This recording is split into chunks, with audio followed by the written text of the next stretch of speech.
sometimes, especially in this market, if you're on a strict budget, you're gonna have to compromise. I know, that sucks, but whether it's compromising a bedroom, a bathroom, the square foot, the area, the home type, or your lifestyle, you're gonna have to compromise somewhere so that you could accomplish a new goal. If you were a young 25-year-old adult in the current market with decent credit and capital, how would you get your foot into the housing market in California? That's an excellent question, right, Chia? Realistically, for young folks, I mean, I have a 22-year-old myself. He's going on 23, and I'm coaching him. I was like, hey, don't worry about it. This home will always be here for you. Your first home should really, truly be your investment property. And investment properties for someone in their 20s, I highly recommend for you to look at a multi-unit so that even if you needed to move out, live in one unit, you get an opportunity to use an FHA loan, putting 3.5% down. Okay, so everything that you saved up and everything, put it on that type of property and earn passive income on the other 3 units. This is a perfect way for you to learn how to be a landlord as well. Keep in mind, if you don't vet the renters and you have one tough tenant, it's going to make it really, really difficult for you to maintain the other units. So there's a lot of things to come in, right? Higher risk, higher reward. But when you're a first-time buyer, I wish somebody told me this before I started in. If you're a first-time buyer and first-time investor, do your due diligence. Make sure the numbers make sense for you. Don't just get the high-priced multi-unit. Start small. Vet your people, make sure everybody's, has the personality to get along and everything like that in your unit. And you get to start off that way. Build that nest egg that way. And then when you are in your 30s, go ahead. You get to take a look at your dream home without stressing out that you can't make that appointment. I would even go as far as, if you're young, you're single, you don't really have any responsibilities yet, I would even say, if you want to, bring the bar a little bit lower to where it's a little bit more manageable, just do roommates. Buy a home with a lot of rooms and just rent the rooms out. Get used to renters that way and grow from there into a multi-unit, like what Lisa was talking about. Duplexes are fine, triplexes are fine, and fourplexes are fine. But I feel like in today's society, it's really hard for a lot of young folks to save money because they're always on the go and everything's now. It's faster to achieve a single family versus if it is a duplex or a triplex and so forth, right? And I think for a first-time investor like that, or even a first-time home buyer that's planning on doing that, sometimes your emotions get in the way to where when you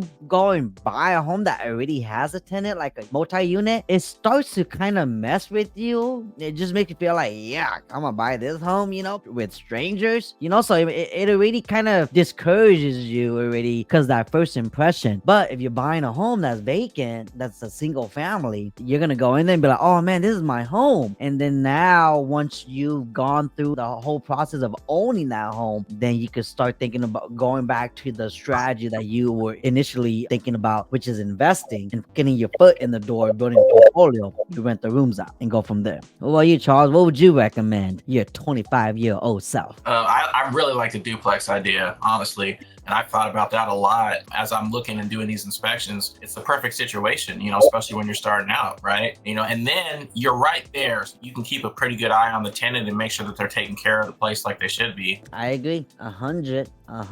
Jim also says Fannie Mae 5% down for MF multifamily is decent too. It's decent. It depends on what your credit score is. Conventional loans are definitely a lot more strict with credit. So a lot of times, if your credit is not at least the 740 and above, and you're buying a multi-unit, interest rate for a multi-unit is typically a little bit higher. So you gotta outweigh, hey, if your credit is excellent, your mortgage insurance is gonna be lower, and that will free up how much your cash flow is going to be. And what I mean by that is if your mortgage, interest, property tax, insurance, and all of that is higher than what your rental income is going to be, because if you do this, it most likely will be because you're putting such a small amount down. Don't worry about that. Understand that, hey, the other 3 units will pay for most of that. So when you outweigh, okay, let's just say, for instance, if you're getting this multi-unit, but it's $6,000 for the mortgage, right? But every unit, it's a 4-unit, every unit is giving you $1,500. Your portion is going to be a lot less. So it's almost like, hey, well, if I'm going to be paying rent already anyway, you're paying rent to yourself, if you can think of it that way. I think a lot of times first-time investors, they listen to a lot of gurus, and the gurus say you gotta make at least $300 to $500 a month cash flow or don't do it. Yeah. Honestly, with the way everything is right now in the world, breaking even is not bad, because think about it. You're gonna be paying rent somewhere. That's negative. So like, if you own that property and you're breaking even because now your payment and all the units payment combined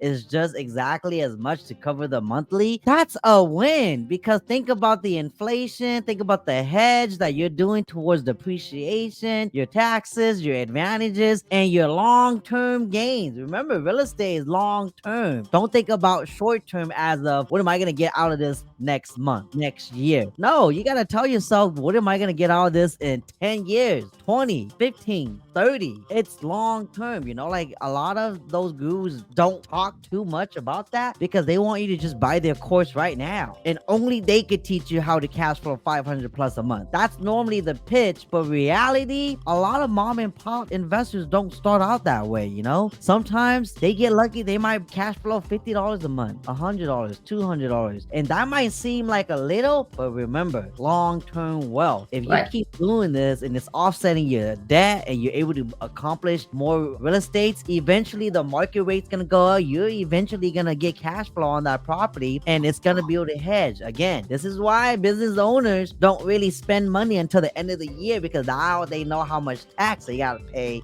or how much they owe after calculating everything, right? You just gotta have that mindset of long term, then I think that's still a win in my book. If you're constantly actively browsing for homes, you kind of have an idea of what type of home you want to buy or what you need. I always kind of give a rule of thumb that whatever your down payment is, add 3% to that, and that'll pretty much cover the closing costs and your down payment of that home. Let's just say the home is $100,000 and your down payment is 3%. That's $3,000 that you need for the down payment. But if you add another 2%, that's $5,000. Then that's probably enough to give or take to cover closing costs and down payment. Rule of thumb, it's not 100% accurate because it depends on how much you also want as a first-time home buyer. That's kind of like a rule of thumb I always tell people, and it's kind of served me well over the years. So keep that in mind. Whatever amount you're buying, purchase price, add 2% to your down payment, and then that's how much you should have in the bank, minimum, to cover the down payment and closing costs. Keep that in mind. If you also are on a tight budget and you only have enough for the down payment, it doesn't mean you can't buy a home. Me and Lisa have been able to help some of our past clients to where sometimes they end up getting a reimbursement check at title because they utilize a down payment assistance, and we got them seller credit. So then because of their deposit in the beginning, they received a check back at closing. You know, so again, I'm not saying that happens every time, but just find out what's out there. You know, find out what programs are out there for the time that you're looking, and maybe it might work in your favor to where if you know which homes to target, and then you might be able to request seller credit towards your closing costs. So now that 2%, you don't need to worry about that no more. You only need to worry about your 3%. Just a little tip right there. I mean, there's quite a few strategies that you can get away from closing costs as well. And Chia, you do this very well, where one, we can increase the purchase price a little bit and request for seller to pay for the closing costs. And let's just say, for instance, the range is about $5,000 to $12,000. We can ask a little bit from seller credit. And if your debt to income ratio allows, again, if your income shows that, hey, your debt to income ratio has wiggle room, just like how Chia priced it out earlier, if that debt to income ratio is about 40%, okay, you can request for a little bit of a higher interest rate and get a lender credit as well to cushion that. So a couple of things that you can do, definitely take a look at your numbers first to see what plans that you can have. And when I say plan, it's kind of like, take a look at plan A. This is the most cost effective for you, but if you need to have a little bit more aggressive negotiation to cover that closing cost for you, then plan B will be like, okay, if I increase the interest rate, how would that be? If I increase the purchase price a little bit, how much would that be more? And typically when you increase the purchase price $10,000, it'll affect you probably about $20 to $100 a month. That's it, depending on what your loan amount is going to be, of course. Yeah, it's not really a crazy lump sum when you increase your purchasing price. I think sometimes first-time home buyers, they feel like, oh man, if I increase my purchasing price $50,000, my monthly bill is gonna go up $5,000 more.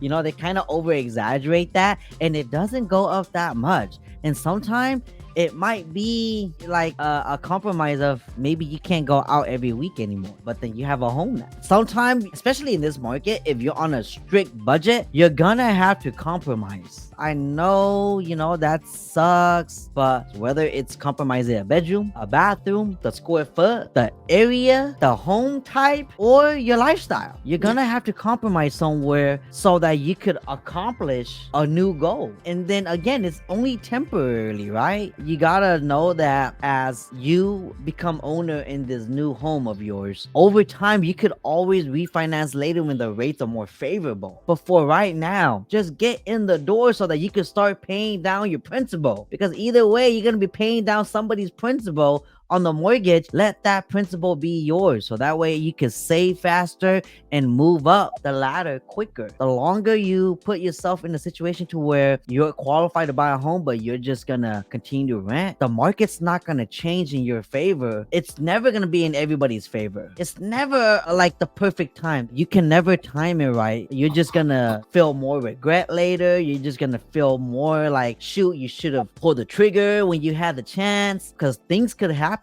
quick, but at least flip it around and be more in control of what you want to do. And then from there, it'll be easier to make things work out that way. One of the things that I wanted to mention is, and I remember this from last year and some of the years past when things were getting really crazy as far as, purchasing. If you have to make those compromises, and if you have to get something maybe that wasn't going to be the perfect home for you, or maybe it's not the right size, but you want to compromise and move down a little bit, don't compromise on the situation when you're getting into it, because there's going to be a lot more at risk when you do that. And what I mean by that is contingencies, inspections. So when someone says, well, okay, I'm getting this home, this is all I can afford, but the only way I can get into it is waive all contingencies, or I don't have, any of these situations, I can't worry about my loan or my appraisal or my inspections. You still want to be protected when it comes to coming into these homes. And so, if you have a situation where you're waiving appraisal or you're waiving inspections, there's a lot of things that you'll be on the hook for, and there's money that you can lose. And then if you're going to get into a home that's maybe not the right size for you, or maybe it's not the perfect size, but it's something somewhere to start, don't skimp on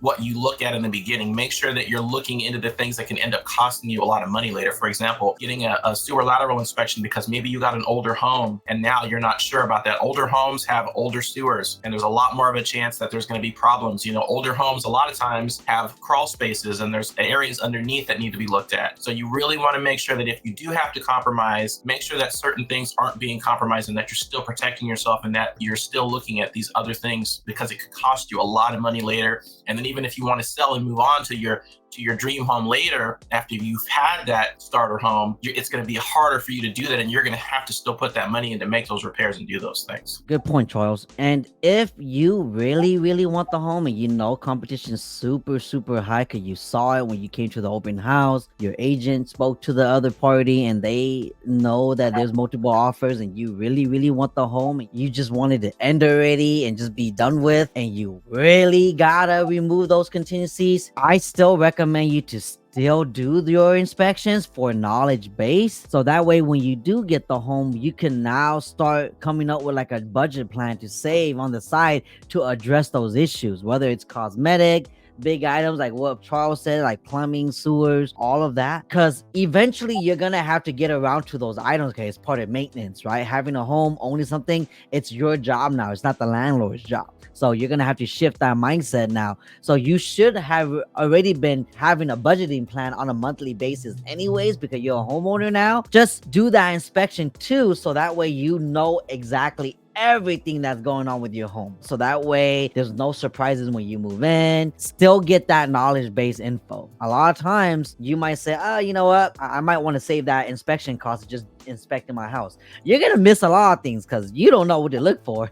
Well, I always tell people I'm an agent by trade for a reason, and I call Charles for a reason, because I'm not a home inspector. I don't know what to look for. I might have an idea, but I don't have the full picture. Kind of like, Charles isn't gonna try to read you like the RPAs and stuff like that. He's probably gonna make you call me to go over the RPA with you. That's your residential purchase agreement contract, by the way. So, things like that. But on top of that too, I think that's something that Lisa mentioned earlier. So then don't put all your eggs in one basket. Like, don't liquidate all of your money to put into the down, and then don't strap yourself so much to where you have almost nothing to save every month, because you want to be able to have that money to put aside for those maintenance. Like Chia said, you're not dealing with the landlord anymore. All the repairs have to be done by you. You might have a warranty, they might cover it, but chances are they might not. So you got to have that money put aside to save, because now there's no landlord to take care of it all. You're on the hook for everything. So now as a homeowner, you're repairing everything. Make sure you're taking care of all that. that too. So you got to make sure you have enough to put aside for that. If you guys haven't already subscribed to the channel, if you guys haven't already